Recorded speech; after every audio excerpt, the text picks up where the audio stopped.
Marina Mabrey body checking Caitlin Clark to the ground. JC Sheldon all over her. Riding her. Pokes Caitlin Clark in the eye. Oh, man. Caitlin Clark needs to start wearing goggles, folks. Caitlin Clark's going to need to start wearing goggles. Bumps up on Caitlin Clark. Caitlin Clark says, "Get your hands off me." And then here comes Marina Mabrey. Boom! Exploding Caitlin Clark like a safety coming downhill in the NFL. There was no flop there. Marina Mabrey did a straight beeline. What if I told you this was all part of a master plan? Like a top-secret WNBA Illuminati takedown.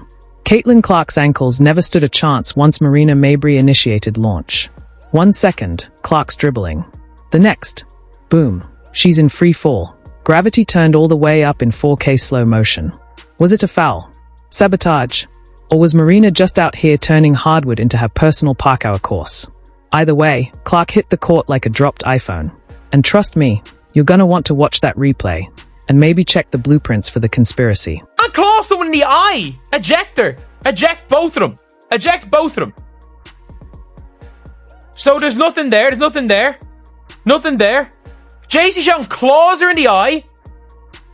Then the two of them get into it, and then Mabrey just goes and shoves her onto the ground.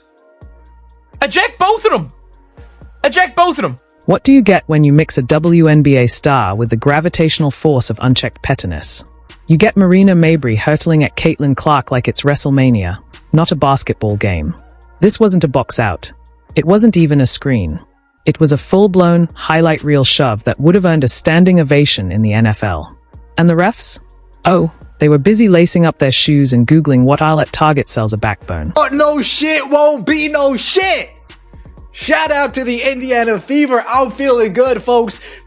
Welcome to WNBA Fight Night, or as some people are saying, WNBA Raw. What a game that was. We had it all. We had basketball, we had fighting, we had blonde on blonde crime. Oh, such an epic.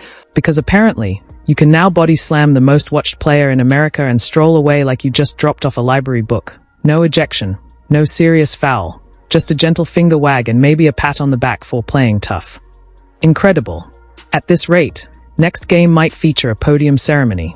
Gold medal to Marina for the cleanest elbow, silver to the ref for selective blindness, and bronze to the WNBA front office for somehow napping through the launch of the Caitlin Clark Protection Act. Her teammate poked Caitlin in the eye.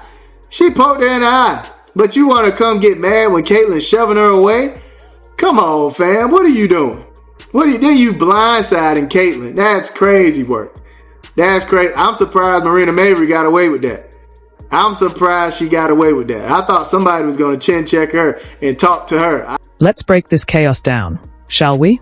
Caitlin Clark, the reason the WNBA is finally trending for the first time in a decade, gets targeted yet again. And we're not talking about tough defense. No, this is targeted harassment, plain and simple. She's the only player in the league who gets fouled harder for simply existing than for actually scoring. And Marina Mabrey just drove that point home with a two-handed shove that would have earned a red card in a U12 soccer game. We need to talk. I just finished the Indiana Fever versus Connecticut Sun game. We were live on YouTube for all of you guys who are in the live watch party. Shout out to all of you. That was a wild one. That was so unexpected. We were in the first half. We were yawning. We were like, oh, this game is boring. It's not good basketball. Then all of a sudden... Let's call it what it was. Assault in sneakers. And the refs? Oh, bless their sweet summer souls. They watched that flying forearm, blinked twice, and somehow decided, hey, she probably tripped over a light breeze. So Caitlin hits the hardwood like she's auditioning for Fast and Furious, courtside edition. Full impact, zero justice. No ejection. No flagrant. Not even a passive-aggressive sticky note. Meanwhile, Marina walks off like she just dropped off a pizza. Cool, collected, and apparently untouchable. JC Sheldon scratched her in the eye. Like she literally, you can see it here. She's just clawed her. Like, what are we watching? She just clawed her in the eye.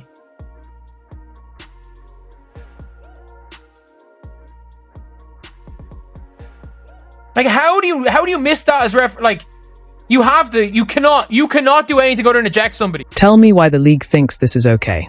Caitlin Clark is literally carrying their ratings, their headlines, their future endorsement deals, and the dream of being more than a glorified YMCA with better lighting. And how do they repay her? With floor burns and cheap shots. But thank God for Sophie Cunningham, the WNBA's last line of common sense, compassion, and protective instinct.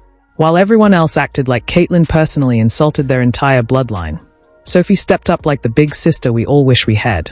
Finally, someone had Caitlin's back. Sophie saw the mess unfold and said, "Not today, Satan." And the beauty of it, she didn't need to throw punches or make a scene. She simply stood her ground, defended Caitlin, and said what every sane person was thinking, that Marina Mabrey should have been ejected. And honestly, the refs should have been escorted out right behind her. But instead, Caitlin gets shoved, dragged, body slammed, micromanaged, and gaslit all in one game. And the league's response is basically, is she still breathing? Cool. Play on. Let's be real. If the roles were reversed, if Caitlin Clark had pulled that stunt on Marina Mabrey, the refs would have hosted a live tribunal at mid-court. We'd have breaking news alerts, emergency press conferences, and ESPN would be looping the footage in slow motion with dramatic lighting and a full orchestral soundtrack. Has Caitlin Clark gone too far? They'd ask, as Marina clutches an ice pack and gazes mournfully into the middle distance like she's in a Netflix docuseries. Marina Mabrey, she got hot. She body checked CC to the ground a la Kennedy Carter. And I'm sitting there and I'm thinking to myself, is anybody on this team going to stand up for Caitlin Clark? JC Sheldon grabbing Caitlin Clark all game, clawing at her. It's like tonight was a brawl, folks. Tonight was a brawl. And I'm sitting there, I'm like, is anybody on this team going to stand up for... And Sophie Cunningham. But because it's Caitlin, suddenly it's a learning moment. A physical game. Oh sure, and I guess Santa's real. The Tooth Fairy runs WNBA payroll, and unicorns ref the finals. Give me a break. Let's not pretend the league hasn't noticed what's going on. The hard fouls, the side eyes, the snide post-game shade that sounds like deleted scenes from Mean Girls, WNBA edition. It all screams one thing, jealousy plain. Simple. Ugly. Jealousy because Caitlin Clark didn't just enter the WNBA. She blew the doors off the hinges on the way in. She brought the ratings, the sellouts, the endorsement hype, the media buzz. She is the moment. And some players can't stand that they aren't. So now, they've launched their own little Let's Humble Caitlin campaign. It's not defense, it's a mission. A turf war. This isn't just basketball anymore. It's a litmus test. Does the WNBA want to grow into the future, or eat its young to protect the past? Because Caitlin Clark is too good for this nonsense. She didn't grind her whole life, break records, inspire millions, and fight for her shot, just to get tossed around like she cut in line at the DMV. She came to ball.to, elevate.to, inspire. And instead, she's out here dodging elbows like it's the Hunger Games, while the refs play peekaboo and the league acts like courage is out of stock. And where's the WNBA commissioner during all this?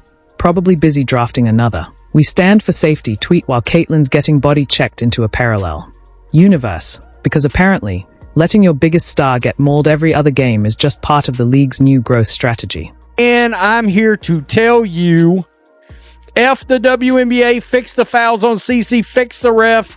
Mabrey is a classless B. It's all the way down. Let it be Angel Reese and there be an investigation. Joke of a company. The WNBA looks... Here's a revolutionary idea. Protect your stars. LeBron gets whistles for blinking too fast.